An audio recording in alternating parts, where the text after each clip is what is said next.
ನಮಸ್ಕಾರ. Leader speaking with Harish Nagaraju. ಈ ವಾರದ ನಮ್ಮ ವೀಕೆಂಡ್ನ ಅತಿಥಿ ಯಾರು? ಅಫ್ಕೋರ್ಸ್ ಅವರ ಮಾತು ಮತ್ತು ವ್ಯಕ್ತಿತ್ವದಲ್ಲಿ ಬಹಳ ಸೌಮ್ಯ ಸ್ವಭಾವದ ವ್ಯಕ್ತಿತ್ವ ಮತ್ತು ರಾಜಕಾರಣಿ. ಆದರೆ ಅವರ ನಿಲುವಿನಲ್ಲಿ ಮತ್ತು ನಿರ್ಧಾರಗಳಲ್ಲಿ ಬಹಳ ಖಡಕ್ಕಾಗಿ ನಿರ್ಧಾರವನ್ನು ಮಾಡಿರೋರು ಅವರೇ ಹುಬ್ಬಳ್ಳಿ ಭಾಗದ, ಉತ್ತರ ಕರ್ನಾಟಕ ಭಾಗದ ಪವರ್ಫುಲ್ ಲೀಡರ್, ಮಾಜಿ ಮುಖ್ಯಮಂತ್ರಿಗಳು ಸನ್ಮಾನ್ಯ ಜಗದೀಶ್ ಶೆಟ್ಟರ್ ಅವರು. ನಾನು ಹುಬ್ಬಳ್ಳಿಗೆ ಬಂದಿದ್ದೀನಿ, ಅವ್ರ ಜೊತೆ ಮಾತುಕತೆ leader speaking with Harish Nagaraju ಕಾರ್ಯಕ್ರಮದಲ್ಲಿ. ಬನ್ನಿ ಅವ್ರನ್ನ ವೆಲ್ಕಮ್ ಮಾಡೋಣ. ಸರ್ ನಮಸ್ಕಾರ. ನಮಸ್ಕಾರ. ನಿಮ್ಮ ಭಾಷೆಯಲ್ಲೇ ಮಾತಾಡಬೇಕು ಅಂದರೆ ನಮಸ್ಕಾರ ರೀ, ಹೇಗಿದ್ದೀರಿ? ಆರಾಮಿದ್ದೀವಿ. ಆ ಸೊಗಡೆ ಬೇರೆ ಸರ್. ಹಂಗೆ ನೋಡೋಕೆ ಹೋದರೆ ಲೈಫ್ ಹೇಗಿದೆ ಸರ್? ಹಿಂದೆಲ್ಲ ಅಡ್ವೊಕೇಟ್ ಪ್ರಾಕ್ಟೀಸ್ ಮಾಡ್ತಿದ್ದೆ. ಹೌದು. ಈಗ ಕಳೆದ 30 ವರ್ಷದಿಂದ ಶಾಸಕನಾಗಿ ಕೆಲಸ ಮಾಡಿ ಕರೆಕ್ಟು ರಾಜಕಾರಣದಲ್ಲಿದ್ದು, ಹಿಂದೆ ಪ್ರಾಕ್ಟೀಸ್ ಮಾಡುವಾಗ ಕ್ಲೈಂಟ್ಸಿಗೆ ನಾನು ನೆರವು ಮಾಡ್ತಿದ್ದೆ. ಹೌದು. ಇಲ್ಲಿ ಜನಪ್ರತಿನಿಧಿಯಾಗಿ ಕೆಲಸ ಮಾಡುವಾಗ ರಾಜಕಾರಣದಲ್ಲಿ ಸಾರ್ವಜನಿಕರಿಗೆ ಸಾವಿರಾರು ಜನ, ಲಕ್ಷಾಂತರ ಜನರಿಗೆ ನೆರವಿಗೆ ನಾ ಸೇವೆ ಮಾಡಲಿಕ್ಕೆ ಅವಕಾಶ. ರಾಜಕಾರಣಿಗಳು ಅಂದರೆ ಗಟ್ಟಿಯಾಗಿ ಮಾತಾಡಬೇಕು, ಎದ್ದು ನಿಂತು ಕೂಗಬೇಕು, ಎತ್ತರದ ಧ್ವನಿ ಇರಬೇಕು, ಈ ಥರದ್ದೆಲ್ಲ ಒಂದು ಲಾಜಿಕ್ ಇತ್ತು ಸರ್. ಬಹುಶಃ ಕರ್ನಾಟಕದ ರಾಜಕಾರಣದ ಮಟ್ಟಿಗೆ ಅದನ್ನೆಲ್ಲ ಪಕ್ಕಕ್ಕಿಟ್ಟು ನಾನು ಮೆತ್ತಗೆ ಮಾತಾಡಿದ್ರೂ ಪರವಾಗಿಲ್ಲ, ಆದರೆ ಅದು ಖಡಕ್ಕಾಗಿರಬೇಕು ನಿಲುವು ನಿರ್ಧಾರಗಳಲ್ಲಿ ಅಂತ ಪ್ರೂವ್ ಮಾಡಿದ್ರಿ ಸರ್ ಹಲವಾರು ಬಾರಿ ನೀವು. ಇಲ್ಲ, ಡೆಫಿನೆಟ್ಲಿ 2 ಸಲ ನಾನು ವಿಧಾನಸಭೆ ವಿರೋಧ ಪಕ್ಷದ ನಾಯಕರಾಗಿ ಕೆಲಸ ಮಾಡಿದ್ದೇನೆ. ಎಸ್.ಎಂ. ಕೃಷ್ಣ ಅವರು ಮುಖ್ಯಮಂತ್ರಿ ಇದ್ದಾಗ 5 ವರ್ಷ, ಕರೆಕ್ಟು. ಸಿದ್ದರಾಮಯ್ಯ ಅವರು ಮುಖ್ಯಮಂತ್ರಿ ಇದ್ದಾಗ 5 ವರ್ಷ, 10 ವರ್ಷ ಕರೆಕ್ಟ್ ನಿರಂತರವಾಗಿ ವಿದೌಟ್ ಬ್ರೇಕ್. ಹೌದು. ಮತ್ತು ಆ ಸಂದರ್ಭದಲ್ಲಿ ಯಾವುದೇ ರೀತಿಯ ಅಂತ ನನ್ನ ಮೇಲೆ ನನ್ನ ಪರ್ಫಾರ್ಮೆನ್ಸ್ ಬಗ್ಗೆ ಯಾರೊಬ್ಬರು ಕ್ವಶನ್ ಮಾಡದ ರೀತಿಯಲ್ಲಿ ಪರ್ಫಾರ್ಮ್ ಮಾಡಿದೆ. ಮತ್ತು ಇನ್ನೊಂದು ವಿಶೇಷ ಅಂತಂದರೆ, ಇದೇನಾಗಿದೆ, ವಿರೋಧ ಪಕ್ಷದ ನಾಯಕ ಅಂದರೆ ಚೀರಾಡೋದು, ಕೂಗಾಡೋದು, ಸಿಟ್ಟಿಗೆದ್ದು ಒದರಾಡೋದು, ಆ ರೀತಿ ಮತ್ತು ಭಾಳ ಕೆಟ್ಟದಾಗಿ ನಡ್ಕೊಳ್ಳುವಂಥದ್ದು, ಭಾಳ ಎಮೋಷ್ನಲಿ ಮಾತಾಡುವಂಥದ್ದು.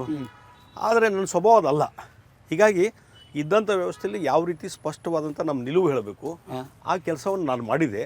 ಮತ್ತು ಅದರಲ್ಲಿ ಸಕ್ಸಸ್ಫುಲ್ ಆದೆ. ಕೆಲವೊಂದು ಇಶ್ಯೂಸ್ಗಳ ಬಗ್ಗೆ ಬಹಿರಂಗವಾಗಿ ಅದನ್ನು ಚರ್ಚೆ ಮಾಡಿದ್ದರಿಂದ ಅವತ್ತಿನ ಸರ್ಕಾರಕ್ಕೆ ಭಾಳಷ್ಟು ಮುಜುಗರ ಆಗುವಂಥ ಕೆಲಸ ಆಯಿತು. ಬಹುಶಃ ನೀವು ನೋಡ್ರಿ ಅದರದ್ದು ಇಫೆಕ್ಟ್ ಅಂತಂದರೆ, ಎಸ್.ಎಂ. ಕೃಷ್ಣ ಅವರು ಮತ್ತೆ ಅವ್ರ ಲೀಡರ್ಶಿಪ್ನಲ್ಲಿ ಮುಂದೆ ಇಲೆಕ್ಷನ್ಗೆ ಹೋದಾಗ ಕಾಂಗ್ರೆಸ್ ಅಧಿಕಾರಕ್ಕೆ ಬರಲಿಲ್ಲ.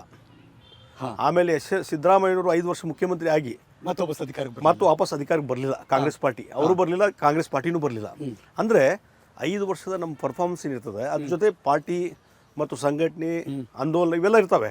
ಆದರೆ ಒಬ್ಬ ಪ್ರತಿಪಕ್ಷ ನಾಯಕನಾಗಿ ಕೆಲಸ ಮಾಡುವಾಗ ಮುಂದೆ ನೆಕ್ಸ್ಟ್ ಗೌರ್ಮೆಂಟ್ ಚೇಂಜ್ ಆಗಿದೆ ಅಂತಂದರೆ ಆ ಪರ್ಫಾರ್ಮೆನ್ಸ್ಗೆ ಒಂದು ಅರ್ಥ ಇದೆ. ಸರ್, 3 ದಶಕಕ್ಕೂ ಹೆಚ್ಚು ರಾಜಕಾರಣದ ಬದುಕು ಸರ್. ಶಾಸಕರಾದ್ರಿ, ವಿರೋಧ ಪಕ್ಷದ ನಾಯಕರಾದ್ರಿ, ಸ್ಪೀಕರ್ ಆದ್ರಿ, ಮುಖ್ಯಮಂತ್ರಿಗಳು ಆದ್ರಿ. ಯಾವುದನ್ನು ಬಹಳ ಖುಷಿಪಟ್ಟು ಈ ಪಾತ್ರ ನಂಗೆ ಚೆನ್ನಾಗಿತ್ತಪ್ಪ ಅಥವಾ ಆ ಜವಾಬ್ದಾರಿ ಚೆನ್ನಾಗಿತ್ತಪ್ಪ ಅಂತ ಮೆಲುಕು ಹಾಕೋದಾದ್ರೆ ಯಾವುದು ಸರ್? ಇಲ್ಲ, ವಿರೋಧ ಪಕ್ಷದ ನಾಯಕನಿದ್ದಾಗ ಸರ್ಕಾರದ ಲೋಪದೋಷವನ್ನು ಹೇಳುವಂಥ ಕೆಲಸ ಇದೆಯಲ್ಲ, ಮತ್ತು ಆವಾಗ ಹೆಚ್ಚು ಜನರು ನಮ್ಮ ಜೊತೆ ಸಂಪರ್ಕ ಬರ್ತಾರೆ. ಹೌದು. ಆ ಒಂದು ಪ್ರಾಬ್ಲಮ್ಸು, ಅಗ್ರಿವೆನ್ಸು ಮತ್ತು ಬೇರೆ ಬೇರೆ ಭಾಗಕ್ಕೆ ಪ್ರವಾಸ ಮಾಡುವಂಥದ್ದು ಇವೆಲ್ಲ ನೋಡಿದಾಗ ಅಪೋಸಿಷನ್ ಲೀಡರ್ ಇದ್ದಾಗ ನನಗೆ ಹೆಚ್ಚು ಪ್ಲೆಜರ್ ಸಿಕ್ಕಿತ್ತು. ರಾಜಕೀಯವಾಗಿ ಹೆಚ್ಚು ಕಂಫರ್ಟಬಲ್ ಇದೆ. ಮತ್ತು ಉಳಿದ ಒಂದು ಅಧಿಕಾರದ ಬಂದಾದ ಸಂದರ್ಭದಲ್ಲಿ ಮಂತ್ರಿ ಆಗಲಿ ಮತ್ತು ಸ್ಪೀಕರ್ ಆಗಲಿ ಮುಖ್ಯಮಂತ್ರಿ ಆದಾಗ ಆ ಒಂದು ಅಧಿಕಾರ ಅವಧಿ ಕೆಲವು ದಿವಸಗಳು ಮಾತ್ರ ಇತ್ತು. 20 ಮಂತ್ಸು, ಕರೆಕ್ಟ್. ಆಮೇಲೆ 12 ಮಂತ್ಸು, ಮುಖ್ಯಮಂತ್ರಿ ಬರೀ 10 ತಿಂಗಳ. ಕರೆಕ್ಟ್. ನಾವೇನು ಪರ್ಫೆಕ್ಟಾಗಿ ಏನೋ ಒಂದು ಸಾಧನೆ ಮಾಡಬೇಕು ಒಂದು ಇಲಾಖೆಯಲ್ಲಿ ಅನ್ನುವಂಥದ್ದು ಅವಕಾಶ ಇರಲಿಲ್ಲ. ಆದರೂ ಅಂಥದ್ರಲ್ಲಿ ನಾವು ಮಾಡುವಂಥ ಕೆಲಸ ನಾನು ಮಾಡಿದೆ. ಈಗ ನಾವು ಹುಬ್ಬಳ್ಳಿಯ ಬಾಲಭವನದ ಉದ್ಯಾನವನದಲ್ಲಿದ್ದೀವಿ. ನಂಗೆ ಈ ಉದ್ಯಾನವನಕ್ಕೆ ಬಂದ ತಕ್ಷಣ ಏನು ಚಂದ ಐತಪ್ಪ ಈ ಪಾರ್ಕ್ ಅನಿಸ್ತು. ನೀವೇ ಇನಾಗ್ರೇಟ್ ಮಾಡಿರೋ ಪಾರ್ಕ್ಗಳು, ನಿಮ್ಮ ಕನಸುಗಳು ಒಂದೊಂದಾಗ ಸಾಕಾರ ಆಗ್ತಾ ಇದೆ. ಸೊ ಜವಾಬ್ದಾರಿ ದೊಡ್ಡದಾಗ್ತಾ ಇದೆ. ಇನ್ನೂ ಹೆಚ್ಚು ಹೆಚ್ಚು ಜನಪರ ಕೆಲಸ ಮಾಡಬೇಕಾದದ್ದು. ಈಗ ಎಲೆಕ್ಷನ್ ಹತ್ರ ಬರ್ತಾ ಇದೆ, ಲೋಕಸಭಾ ಚುನಾವಣೆ. ಹೇಗಿದೆ ಸರ್ ತಯಾರಿ? ನೋಡಿ, ಭಾರತೀಯ ಜನತಾ ಪಾರ್ಟಿ ಒಂದು ಕಾರ್ಯಕರ್ತರ ಪಾರ್ಟಿ. ಇದು ಲಕ್ಷಾಂತರ ಜನ ಕಾರ್ಯಕರ್ತರು ಈ ಪಾರ್ಟಿಯಲ್ಲಿದ್ದಾರೆ. ಸಂಘ ಪರಿವಾರದ ಒಂದು ಬೆಂಬಲ ಇದೆ. ಕಮಿಟೆಡ್ ವರ್ಕರ್ಸ್, ಕೆಡರ್ ಅಂತಾರಲ್ಲ, ಹೌದು, ಆ ರೀತಿ ಕೆಡರ್ ಬೇಸ್ಡ್ ಪಾರ್ಟಿ ಇದು. ಈ ಸಂದರ್ಭದಲ್ಲಿ ಚುನಾವಣೆ ಪ್ರತಿ ಹಂತದಲ್ಲಿ ತಯಾರಿ ನಡೀತಾ ಇರ್ತದೆ. ಓಕೆ. ಕಾಂಗ್ರೆಸ್ನ ಪಕ್ಷದ ವ್ಯವಸ್ಥೆ ಹೇಗಿದೆ ಸರ್? Tell me. 9 ತಿಂಗಳ ಡಿಫರೆನ್ಸ್ ಬಿಟ್ವೀನ್ ಬಿಜೆಪಿ ಕಾಂಗ್ರೆಸ್ ಅಂತಂದ್ರೆ, ಎರಡೂ ಇಲ್ಲಿ ಮೊದಲಿಂದು ಜನಸಂಘ ಸಂದರ್ಭದಿಂದ ಹಿಡ್ಕೊಂಡು ಇಲ್ಲಿವರೆಗೂ ಬಿಜೆಪಿಯಲ್ಲಿ ಇದ್ದಂಥ ವ್ಯಕ್ತಿ ನಾನು. ಹೌದು. ಜನಸಂಘ ಸಂದರ್ಭದಲ್ಲಿ ನಮ್ಮ ತಂದೆ, ನಮ್ಮ ಅಂಕಲ್ ಕರೆಕ್ಟ್ ಅಲ್ಲಿ MLA ಮೇಯರ್ ಆದಂಥವ್ರು.